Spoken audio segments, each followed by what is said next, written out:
Excuse me, are you still awake back there? Yeah. Can you hear? But I went. Okay. So my first quiz is for Mr. Nhật then. I have a little quiz just to fresh everybody up. That's a very basic one, okay? It's about the alphabet. Try our imagination. What do you think this is? The first hint is about the letter. What letter it is? This is letter J. Is it? Yes. And this is? This is letter S. Right. I like to talk about the type of well that we have in SDA. I think we have talked about a well by looking at the completion diagram, but a lot of time we might miss how it looked like in reality in terms of deviation. We just look at a well, it looks very straight, but it's not that straight. In reality, it looks like that. I just bring up the two types. I think the vertical one is pretty straightforward. A horizontal well we know, but we don't have it here for SDA, so these are the two typical types. First type. We have this type for 2 or 3 wells in SDA. And this one I think is especially for the SD well, the Song Dog well. How do you think we know it is the S-shaped type?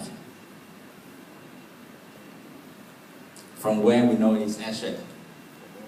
The hint is deviation. So if you look into the completion diagram, there's a column here for deviation.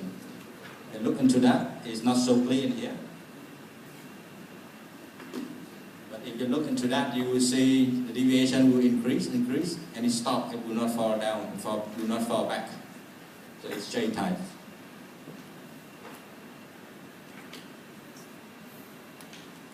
Okay, so what is the risk that is associated with? I'd just like to borrow this map for 1 second, please. Imagine we have this type of well. Yeah, like that. And I'm an intervention engineer, so every now and then I need to go into the well to do something. Typically, we have a wire, we need to run in with wire line, with a tool at the end.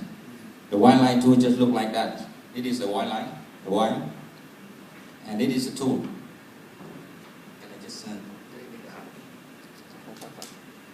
We run this tool down to this well, and the tool exits at the end of the well. This will happen. This will hang like that. So what happens if you run the tool out of the end and you try to pull it back? It will hang up. It will be difficult to get back into the well. And we had that problem in reality. Thank you. So it's difficult to get back into the well after we going out of it. Here I just like to point out that when this well was completed at that time, the method that we decided chose at that time was TCP method, and it's a bit different from the conventional method. In that we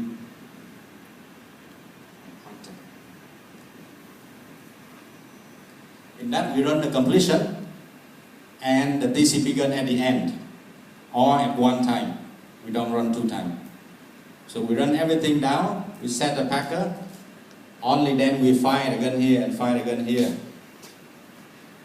And then the gun here drops. This gun stays attached to the end of the tubing. It doesn't go anywhere. So it's just the nature of the completion that we ran.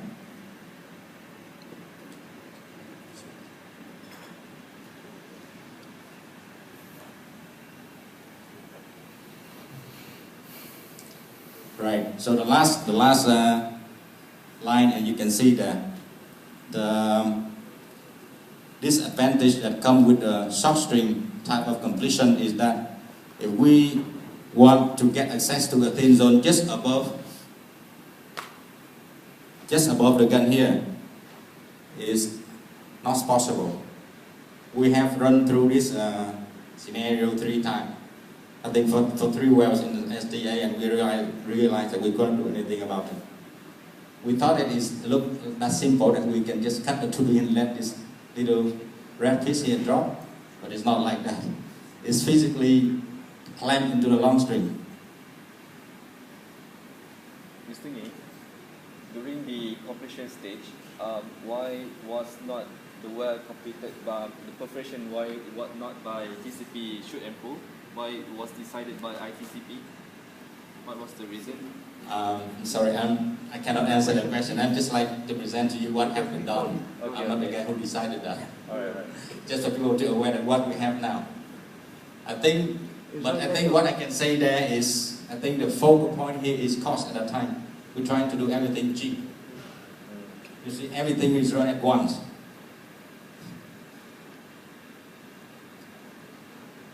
The second type is S-shape. And the illustration I have here is basically the same well. It's the same type of well, but it's different well. It is NC1P long, NC1P and NC2P here. So again, to determine it is S type, we just need to look into the deviation information. If we look into here, the deviation will build up and it fall down to around here, around 20 degree to 30 degree only. So in that sense, if we have a wireline string that end up to be here, it's not that difficult to get back in.